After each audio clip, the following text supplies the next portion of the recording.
Nag-change oil tayo kagabi mga paps, no? Nahirapan lang akong tanggalin yung ano niya, yung drain plug. Hinigpitan ng mekaniko kasi nung pinatune up ko to, diretso change oil na. Hinigpitan nila. Hirap na hirap akong kalasin, no? Gumamit ako ng martilyo. Ayun, binigla akong pukpok, basag, hindi. Hindi naman basag. Bukas na siya. Lumuwag siya. Basta hindi kontra dun sa sa tornilyo mga paps, okay lang 'yan. Sa pagbukas. Kasi pag pinawersa mo laging counterclockwise yan mga paps. Pag nasa ilalim yung tornilyo, papunta sa kaliwa ang hatak mo. Papunta sa kaliwa yung yung ikot. Okay na, maganda na yung takbo na naman ni Whitey. Shell Advance yung pinalit natin na langis. Yun naman lagi ang ginagamit ko mga paps. Yung si Whitey ron. Kaunti na lang nga lang langis mga paps eh. Ito lang mahirap sa motor ko na medyo nagbabawas na ng langis. Katagal na ba naman? Sabi ng mekaniko dati may tama daw yung nito, piston. Pero maliit lang naman. Pwede pa.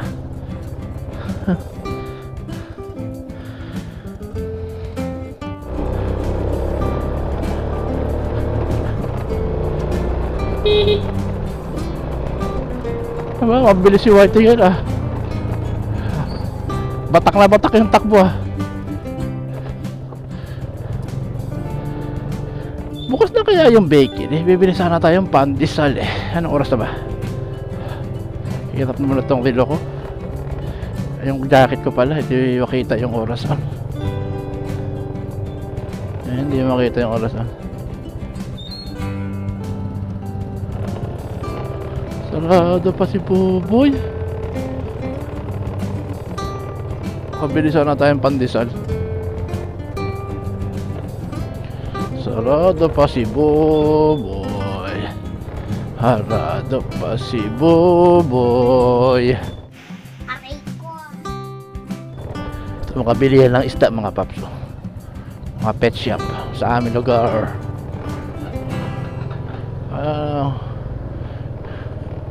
Hindi kasi ako nabili dyan mga paps. What?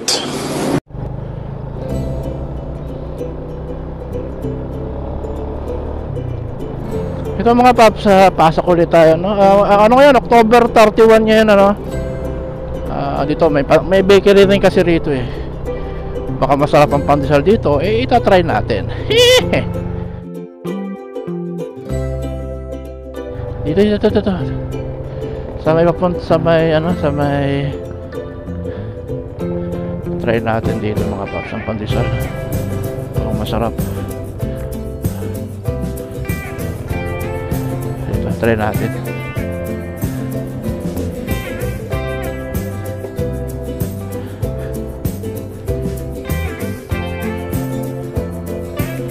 May pandesal kaya? Pandesal pabili nga 50.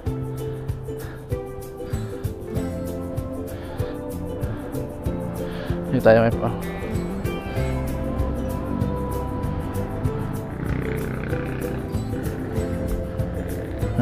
White natin bagong change oil yan mga paps.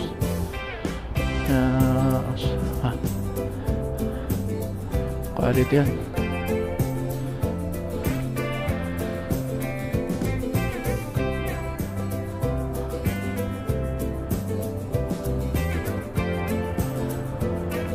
Tagal. Mukhang masarap yung pandesal dito, matagal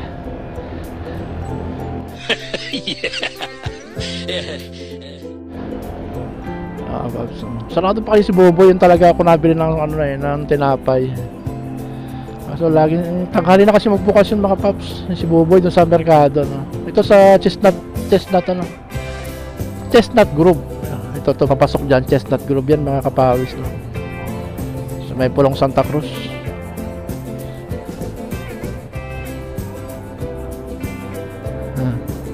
Isang plastic.